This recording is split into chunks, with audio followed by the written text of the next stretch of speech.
Bonjour et bienvenue sur 8 Mont Blanc. Merci de nous rejoindre pour une nouvelle semaine d'actualité. Nous sommes le lundi 5 décembre 2022 et voici les titres. C'était un homme dévoué et volontaire. L'émotion reste vive à Saint-Gervais.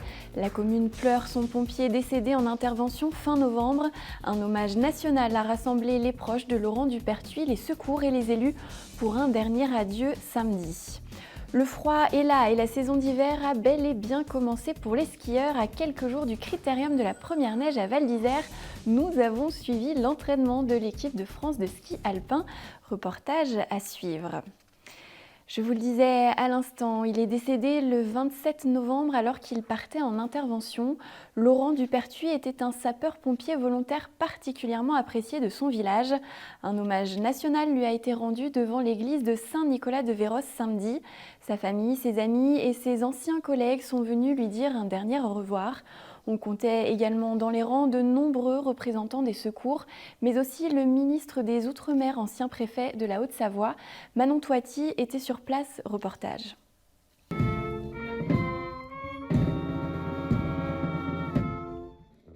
Il était l'une des figures connues de Saint-Nicolas-de-Véros et ses alentours. Laurent Dupertuis est décédé tragiquement lors d'une des opérations pour lesquelles il intervenait en tant que pompier volontaire. D'abord au service de la police municipale, puis soldat du feu à Saint-Gervais, ses 37 années d'engagement ont fait l'unanimité.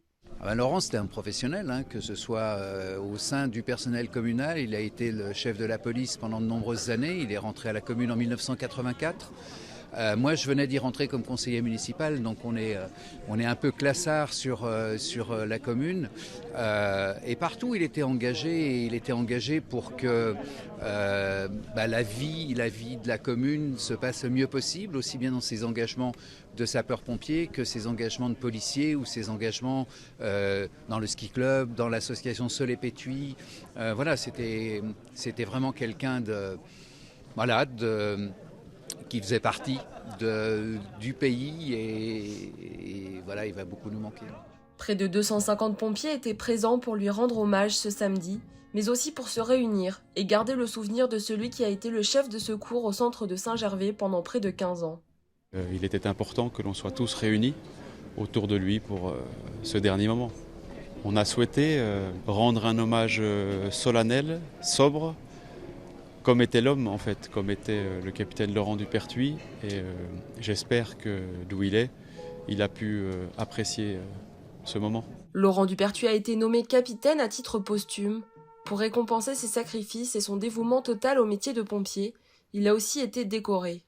Il a eu la médaille d'honneur des sapeurs-pompiers échelon or, la médaille de courage et de dévouement notamment, et puis le président de la République, peut-être la médaille la plus forte, lui a décerné la médaille de chevalier de l'Ordre national du mérite. Donc c'est au nom du président de la République que j'étais là et que j'ai décerné cette médaille. De le faire sur la place d'un village rassemblé, c'est une émotion supplémentaire. Mais c'est ça notre République. Le capitaine avait 61 ans. Il laisse derrière lui sa compagne, ses 3 filles, sa famille et des milliers de pompiers dans la tristesse. Nous ouvrons une page sport à présent. Le critérium de la première neige et sa mythique face de Bellevarde est de retour. Cette année encore, il figure au programme de la Coupe du monde de ski alpin.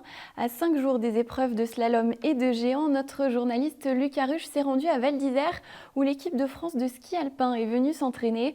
Objectif, peaufiner les derniers réglages avant la compétition. Regardez. Voici la mythique face de Bellevarde. Cette piste de ski située sur le versant ouest de la station de Val d'Isère accueillera pour une 67e édition le critérium de la première neige. À cette occasion, 2 épreuves de la Coupe du monde de ski alpin se dérouleront du 10 au 11 décembre prochain. Et à quelques jours de la compétition, certains athlètes avaient la possibilité de s'entraîner sur la future piste, à l'image du champion olympique Clément Noël, vainqueur du slalom l'année passée. C'est plaisant, on est tranquille, c'est pas comme si on s'entraînait la veille de la course où il y a un petit peu de pression, où il y a beaucoup de monde, etc. Là on est tout seul, tranquille, il fait beau. Ouais, c'est vraiment sympa, je me sens vraiment bien et un peu comme à la maison, quoi. Pour les différents slalomeurs du circuit international, Val d'Isère est seulement le 2e rendez-vous de la saison. L'entraînement du jour leur permet donc d'évaluer plus précisément leur niveau actuel. Moi, c'est un super bon entraînement, mais pas seulement en vue de la course qui aura lieu la semaine prochaine, aussi pour toute la saison. C'est la première fois qu'on retrouve la neige artificielle. Imaginée par le triple champion olympique Jean-Claude Killy, la phase de Bellewaerde est une piste atypique qui nécessite une approche bien particulière, d'où l'intérêt de ces minutieux repérages. Sur les 5 premières portes, 1, 2, 3, 4 donnent la bonne longueur et après tu es surpris par ça. C'est une piste qui est à part parce qu'elle est sur une pente très forte, soutenue tout le temps. Ils n'ont jamais le temps de respirer. Donc ouais, c'est une piste c'est un combat, elle est difficile et c'est une vraie piste pour techniciens. Du début jusqu'à la fin, on est aspiré dans un trou et il faut réussir, comme je le disais, à trouver le juste milieu entre essayer de pas trop tenir les skis et d'engager mais pas non plus faire n'importe quoi. Donc voilà, c'est vraiment un combat et l'important sur la face, ça l'est en ski mais ça l'est encore plus sur la face, c'est que c'est pas comment on skie mais c'est le chrono à l'arrivée et il faut penser qu'à ça. Avec le critérium de la première neige, Val d'Isère est la première date française de la saison de ski alpin avant les rendez-vous de Chamonix, puis évidemment Courchevel-Méribel en février prochain. Et alors que certains s'entraînaient en France, d'autres ont tenté de briller outre-Atlantique. Émission réussie pour Alexis Pinturault qui a retrouvé des couleurs. Le leader de l'équipe de France a signé une très belle performance ce dimanche avec une 3e place sur le Super G de Beaver Creek aux États-Unis. Le vainqueur du Gros Globe de Cristal en 2021 est arrivé derrière les 2 hommes forts de ce début de saison, le Norvégien Alexander Kilde et le Suisse Marco Odermatt. Et je vous propose d'écouter la réaction d'Alexis Pinturault recueillie juste après sa course par la FFS TV. Dans l'ensemble, ça s'est plutôt bien passé. J'ai vraiment essayé d'attaquer le mur. C'est toujours un endroit où je peux faire une différence. La visibilité n'était pas forcément très bonne dans les premiers dossards, mais après j'avais plutôt une bonne piste, donc j'ai pu en tirer parti et je ne commets pas d'erreur. Je suis un super G relativement solide, très engagé, et puis c'est assez serré sur la fin. Donc après je suis dans la bagarre et je suis avec 2 athlètes qui en ce moment sont très très forts. Donc je suis content de remonter sur le podium parce que ça faisait un petit moment et donc je le savoure. Ça fait presque maintenant 1 an que j'étais pas remonté sur le podium dans les autres disciplines, donc de manière générale il y avait un petit trou si on peut dire, donc ça fait plaisir. Maintenant j'espère pouvoir me servir de cette dynamique pour construire ce qui va venir. Et ça fait un petit moment que j'ai pas fait de géant, que j'ai pas fait de slalom, étant donné qu'on a eu beaucoup de neige ici, ça a été très difficile pour nous de s'entraîner.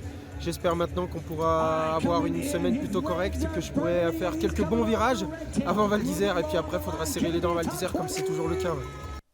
En biathlon, cette fois, Julia Simon a remporté avec classe et brio la poursuite de Kontiolahti en Finlande. Partie 16e après le sprint, l'athlète des saisies s'est offert une très belle remontée au classement grâce notamment à un superbe 20 sur 20 au tir.